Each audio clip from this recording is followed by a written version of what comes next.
Look at almost any new high-end kitchen in America, and you'll find countertops that look like this. They are sleek, highly durable, and made of engineered quartz, the most popular surface material on the market today. But before reaching a home, they must be cut and shaped. This generates a violent, choking cloud of fine white dust. This chart shows exactly why that dust is so dangerous. It breaks down crystalline silica content by material. Natural marble sits below 5%. Granite ranges from 10 to 45%.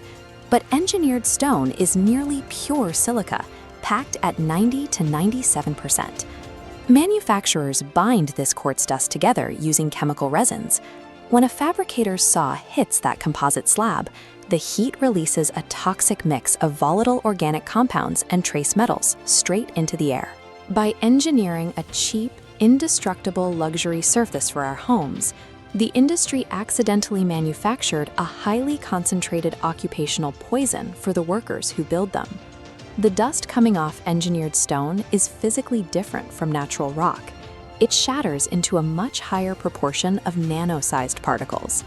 Because they are so incredibly small, these jagged, glass-like shards bypass the body's natural defenses and lodge deep inside the alveolar sacs of the lungs.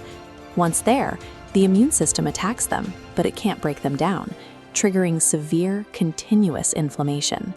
Traditionally, stoneworkers developed chronic silicosis only after 10 to 30 years of heavy exposure.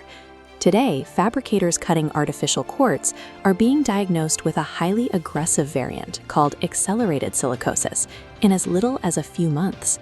As the inflammation spreads, the lungs defend themselves by building dense scar tissue.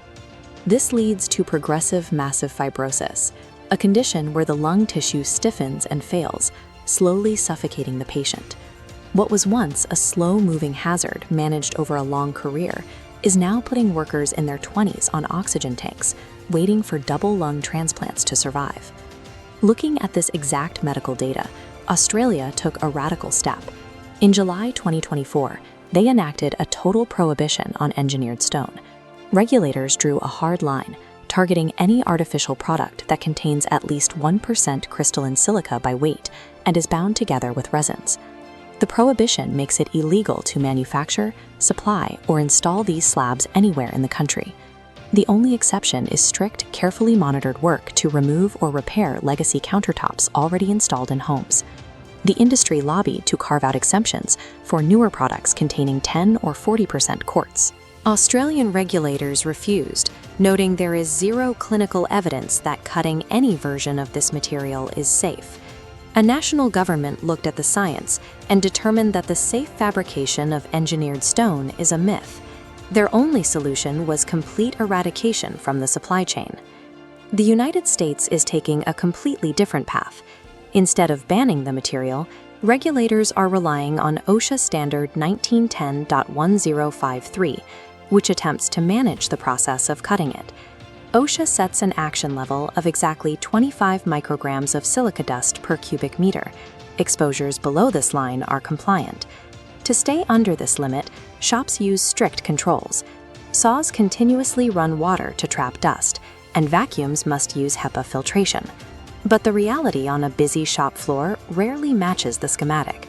A worker making a quick 30-second adjustment tut with a dry angle grinder generates a lethal dose of nanoparticles that lingers in the air for hours. Recognizing that these controls were failing, California's Division of Occupational Safety and Health scrambled. They drafted emergency temporary standards, requiring shops to build barricaded zones and forcing workers to wear full-face, powered air purifying respirators. This entire regulatory framework relies on an impossible assumption: perfect, unbroken human compliance in the middle of a chaotic construction environment. When the margin for error is this small, workers are left entirely exposed.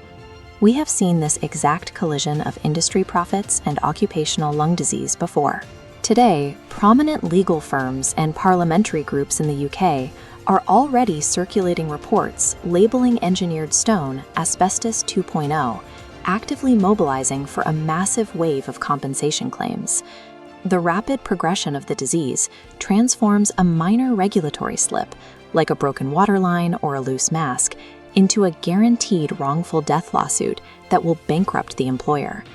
With regulations tightening globally, health and safety professionals need to implement 3 critical protocols immediately to survive this crisis. Lesson 1 is substitution.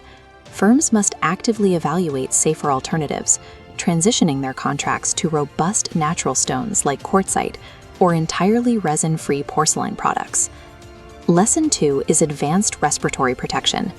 Standard N95 paper masks provide a fatal false sense of security against nanoparticles. Facilities must invest in powered air purifying respirators, or PAPR systems, exactly as California now mandates. Lesson 3 is rigorous medical surveillance. Employers need to enforce mandatory cyclical chest imaging for their workers to identify early-stage fibrosis long before an employee requires a lung transplant. As the medical evidence mounts, regulators face a shrinking window to act. Should the United States continue pouring resources into a failing mitigation strategy, or follow Australia's lead and completely ban the material? Until that decision is made, the body count on the shop floor will continue to rise. Thank you for watching. Be sure to subscribe to HSE Study for the latest intelligence on shifting global occupational health regulations.